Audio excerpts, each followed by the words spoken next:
Бейнебаянды бастамас бұрын айта кетейін. Каналға аз ғана адам жетпей тұр. Подписка басып кетсеңіздер, разы боламын. Бұл оқиға шын өмірден алынған. Жүрегіңізді тебірентетін, ойландыратын шынайы әңгімелерді осы видеодан тамашалаңыз. Кешкі уақыт еді. Күн батып, ауыл іші біртіндеп тынышталып жатқан. Жаздың соңы болғандықтан ауада әлсіз ғана салқын бар. Адамдар малын жайлап, үй-үйіне кіріп кеткен кез. Сол күні мен үйде жалғыз отырғанмын. Телефонды қарап отырып, уақыт өткізіп жатқанмын. Бір кезде анам: «Балам, көрші апайға жаңа демдеген шайды апарып келші. Күні бойы жалғыз отыр ғой», деді. Мен үндемей басымды изедім.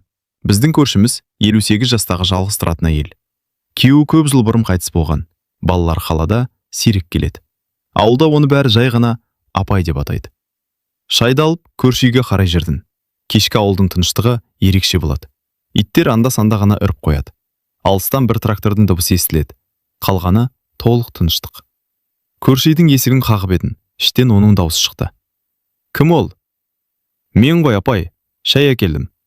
Есік ашылды. Апай күлімсіреп тұр екен. «Кір балам, рахмет». Үйдің іші жылы, жарығы ашық. Үстел үстінде печенье, кәмпит, тосап, бәрі дайын тұр. «Ой, апай, қонақ күтіп отырғанда екенсіз ғой», дедім әзілдеп. «Қонақ қайдан болсын? Өзім үшін қойдым. Жалғыз адамға да кейде дастархан жайғың келеді», деді ол жай ғана. Мен шайды үстелге қойдым. Енді кетейін деп тұрғанымда апай: «Асықпай отыршы, 2 минут әңгімелесіп ет. Жалғыз адамға кейде бір ауыз сөздің өзі керек», деді. Ойлап қарасам, расында асығып тұрған ештеңе жоқ еді. «Жарайды апай», деп отырдым. Ол шай қиып берді. Алғашқыда әңгіме қарапайым нәрселерден басталды. Алдағы жаңалықтар, көршілер, мал-жан туралы. Бірақ бір кезде апай күрсініп алды. «Кейде осы үй тым тыныш болып кетеді», деді. Мен үндемей тыңдап отырдым. Бұрын бұл үйде өмір бар еді. Күйеуім тірі кезде, балалар кішкентай кезде үйден күлкі кетпейтін.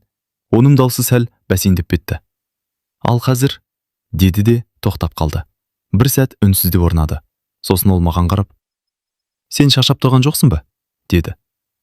«Жоқ». «Онда тағы бір шай іш». Мен басымды изедім. Уақыт қалай өткенін байқамай қалдық. Әңгіме бірінен кейін бірі жалғасып жатты.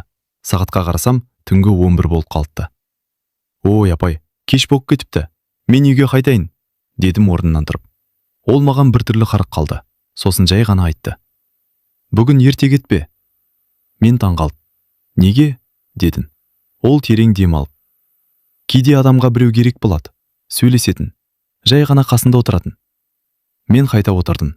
Сол кезде ғана байқадым, апайдың көзінде біртүрлі мұң бар екен. «Білесің бе?» деді ол. «Менің өмірімде ешкімге айтпаған бір әңгіме бар». Мен үнсіз тыңдап отырдым. Тіпті балаларым да білмейді. Үйдің ішінде тыныштық орнады. Тек қабырғадағы сағаттың тықылы ғана естіледі. Апай баяу сөйлей бастады. «Мен 58 жаста болсам да, адамдар ойлағандай өмір сүрген жоқпын». Мен не айтарын түсінбей қарадым. Ол бір сәт үнсіз қалды. Сосын маған тіке қарап: «Бүгін сол әңгімені саған айтқым келеді». Сағат түнгі 12-ге жақындап қалған. Мен енді үйге қайту керек екенін ойладым. Бірақ апай сөзін жалғастырды: «Сен кетсең, мен тағы жалғыз қалам». Оның даусы бұрынғыдан әлсіз шықты. Сосын жай ғана айтты: «Бүгін кетпе, аздап бірге отырып кет». Сол сәтте мен бұл кеш жай ғана көршіге шай апарып қайтатын кеш емес екенін түсіндім. Ал мен ол үйден таң атқанша шыға алмайтынымды әлі білмеген едім. Үйдің іші тым-тыныш болып кетті. Қабырғадағы сағаттың тықылы ғана естіледі. Сағат түнгі 12-ден асып кеткен. Менің ойымда бір ғана нәрсе тұрды. Апай не айтпақ? Ол бір сәт үнсіз отырды да шайдан бір ұрттап алды. Қолдары сәл дірілдеп тұрғанын байқадым. «Білесің бе, балам? Адамдар сырттан қарап бәрін білеміз деп ойлайды», деді ол баяу. «Қалай сонда?» дедім. «Мысалы, мен туралы ауыл не ойлайды? Күйеуі бар еді, балалары бар, өмірі жаман болмаған деп ойлайды». Ол басын шайқады. Бірақ шындық мүлде басқа. Мен үндемедім. Оның әңгімесі біртүрлі ауыр сезіле бастады. «Мен күйеуіме өте жас кезінде тұрмысқа шықтым», деді апай. «Ол кезде небәрі 19 жаста едім». Ол көзін бір нүктеге тігіп, өткенін есіне түсіріп отырғандай. «Басында бәрі жақсы болды. Үйлендік, балалар дүниеге келді. Ауылдағы адамдар бізді үлгілі отбасы деп ойлайтын». Бірақ ол күрсінді. Бірақ үйдің ішінде бәрі басқаша еді. Мен сәл еңкейіп тыңдай бастадым. Күйеуім өте тұйық адам болатын. Сыртта ешкімге дауыс көтермейтін. Бәрімен жақсы сөйлесетін. Ал үйге келгенде мүлде басқа адамға айналатын. Қалай? Дедім абайлап. Ашулы. Үнемі ашулы. Ұсақ нәрсеге бола айқай шығаратын. Ол үнсіз қалды. Бірақ ең ауыр нәрсе ол емес еді. Менің ішімде бір түрлі сезім пайда болды. Ең қиыны үйде жылылық болмады. Ол осы сөзді ерекше баяу айтты. Адам кейде тамаққа емес, жылы сөзге мұқтаж болады. Біреу саған қарап күлімсіресе, хал жайынды сұраса, ол тағы бір күрсінді. Ал мен ондайды көп көрмедім. Мен не айтарымды білмей отырдым. Сыртта жел сәл гуілдеп тұр. Керезе әйнегі анда-санда сықыр етеді. Балалар өсті. Бірі қалаға кетті, бірі жұмысқа тұрды. Үй біртіндеп босап қалды. Ол шай құйып жатып тағы сөйледі. Сосын күйеуім ауырып қалды. Қатты ма? Дедім. Иә, 1 жылдай төсек тартып жатты. Ол маған қарады. Сосын кезде мен оған күндіз-түні қарадым. Тамақ бердім, дәрі бердім. Бір ретте тастап кеткен жоқпын. Бірақ оның көзіне қарасам, бір өкініш бар сияқты. Ол қайтыс болғанда, ауыл адамдар маған қарап, бейшара, жесір қалды деді. Ол басын шайқады. Бірақ мен ішімнен басқа нәрсе сездім. Мен таңғалып, қандай? Дедім. Ол бір сәт ойланып тұрды. Босап қалғандай болдым. Бұл сөзді айтқанда өзі де таңғалғандай көрінді. Өйткені өмір бойы бір нәрсені күтіп жүріппін. Нені? Дедім. Ол маған тура қарады. Жай ғана бақытты болуды. Үйдің ішінде тағы да тыныштық орнады. Мен оның сөздерін ойланып отырдым. Сосын апай баяу сөйледі. Бірақ бір нәрсе бар. Оның даусы өзгеріп кетті. Мен оны ешкімге айтқан емеспін. Мен үндемей күтіп отырдым. Ол тағы бір ұрттам шай ішті. Күйеуіммен бірге тұрған 30 жылдан астам уақыт ішінде мен өзімді бірде-бір рет бақытты әйел сияқты сезінген емеспін.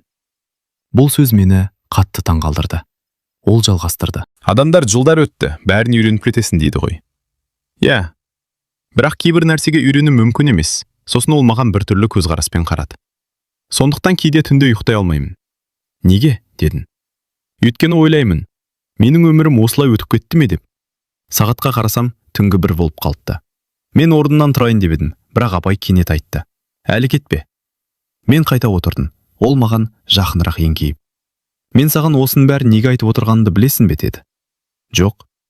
Ол біраз үнсіз қалды. Сосын күтпеген сөз айтты. Өйткені мен сенен бір нәрсе сұрағым келеді.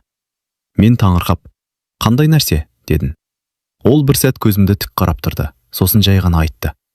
Егер мен саған бір өтініш айтсам, сен бас тартпайсың ба? Мен не айтарымды білмей қалдым. Үйдің ішінде тыныштық күшейе түсті. Ал мен сол сәтте бұл түн одан да күтпеген жағдайларға қаратын әлі түсінбеген едім.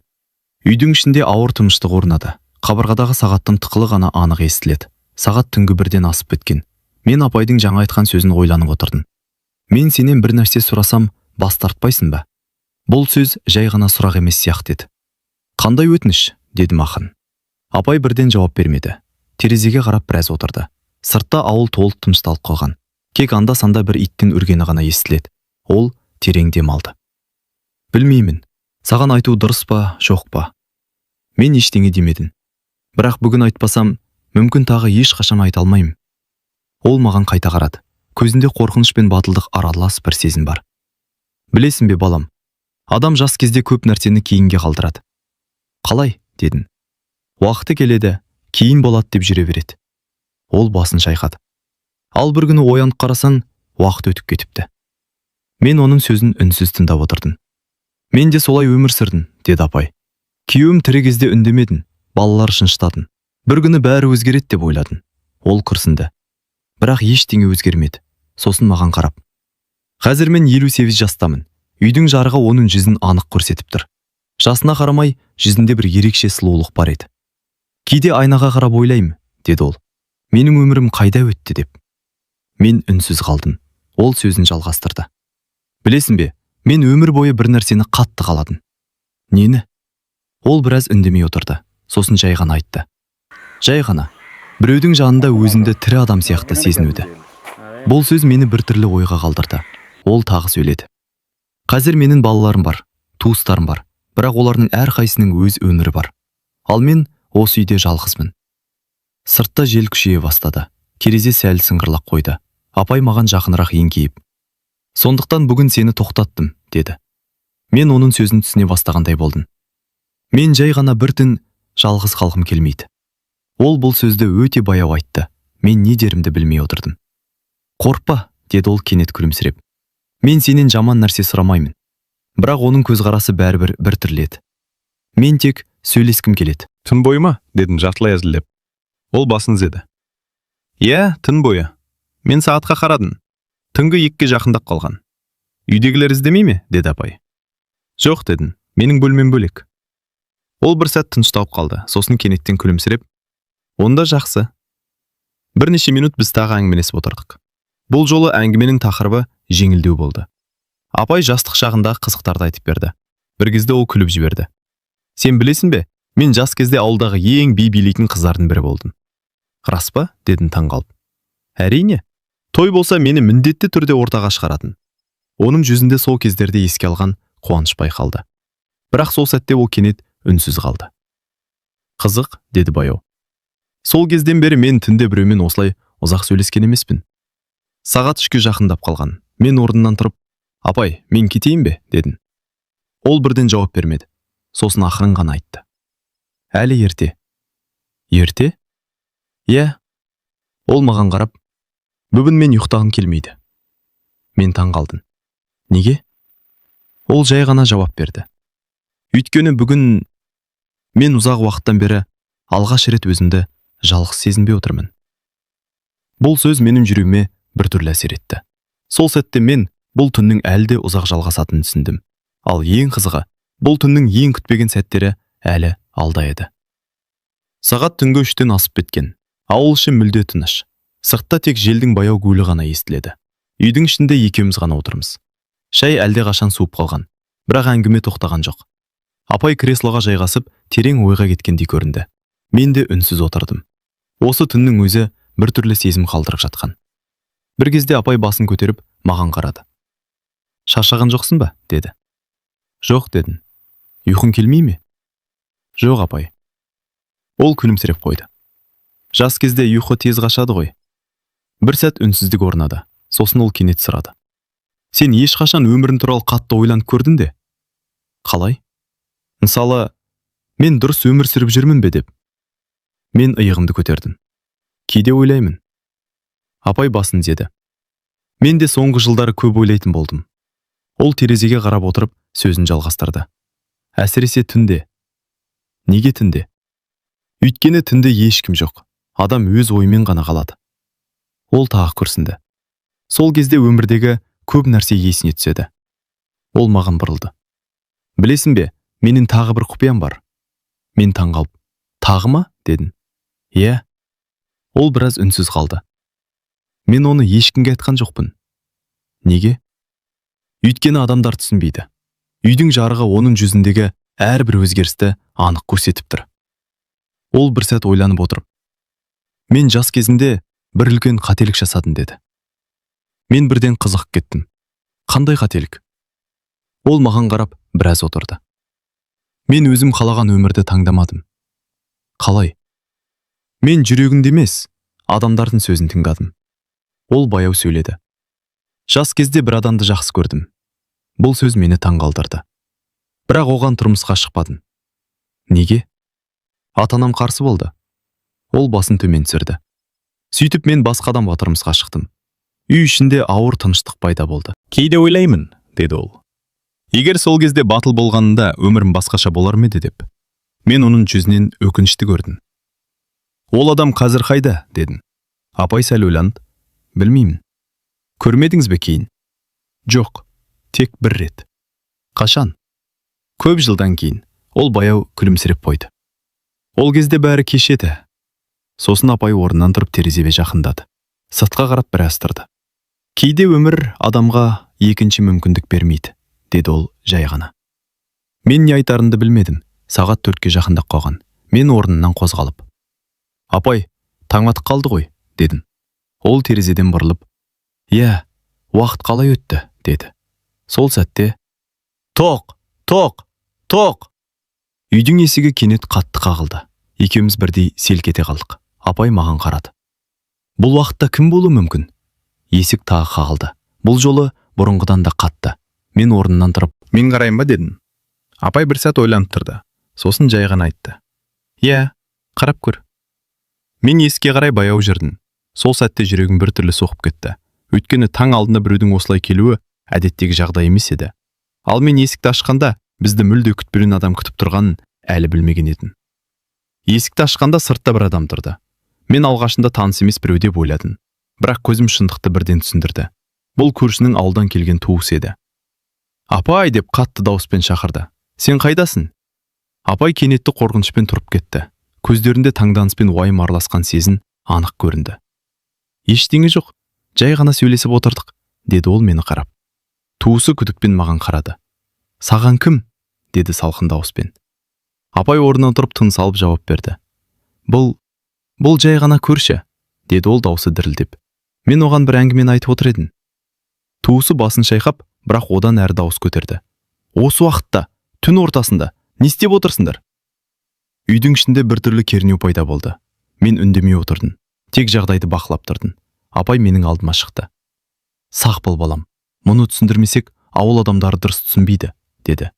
Сол сәтте туысы кенеттен есік жаққа қарап, бұл туралы ертең бәрі біледі, деп бір ауыз сөз айтты да, қайтадан ауылға қарай кетуге ыңғайланды. Апай кенеттен үндемей қалды. Оны бір түрлі сезім биледі. Қорқыныш, уайым, өкініш бәрі араласқан. Мен оған қарап, апай, бәрі жақсы болады дедім. Ол жай ғана басын изеді, бірақ оның көзінен жас жарқ етті. Сол сәтте мен түсіндім. Бұл түн жалғыздықтан, тосқауылдардан арылуға арналған ерекше сәт. Бірақ ол әлі аяқталған жоқ.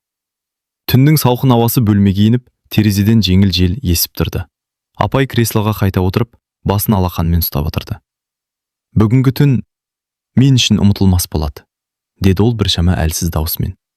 Ал мен бұл түннің таңға дейін созылатынын және одан да күтпеген оқиғалар болатынын әлі білмедім. Түннің соңғы сағаттар еді. Жел сыртта әлі де естіліп тұр, бірақ ол бұрынғыдан әлдеқайда бәсең. Біз екеуміз апаймен әлі отырмыз.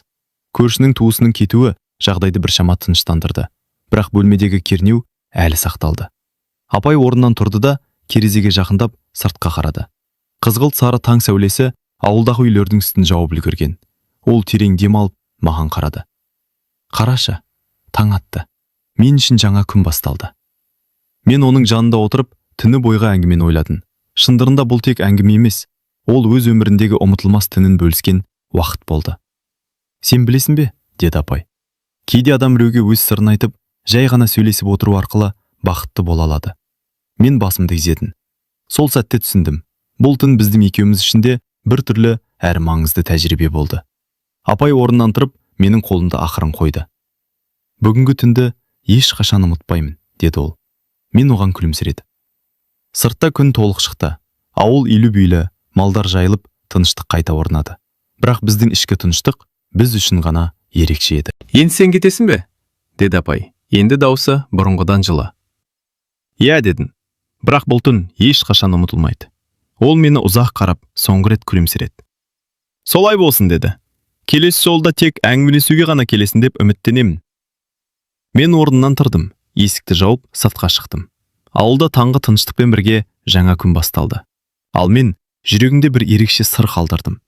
58 жастағы көшімнің сол түні мені таңға дейін ұйықтатпауы тек жай әңгіме емес, өмірдегі жалғыздық пен жылылықты сезінудің белгісі еді. Таң атқанда мен түсіндім. Кейде адамдарға ең үлкен сый қолдау мен қарапайым әңгіме.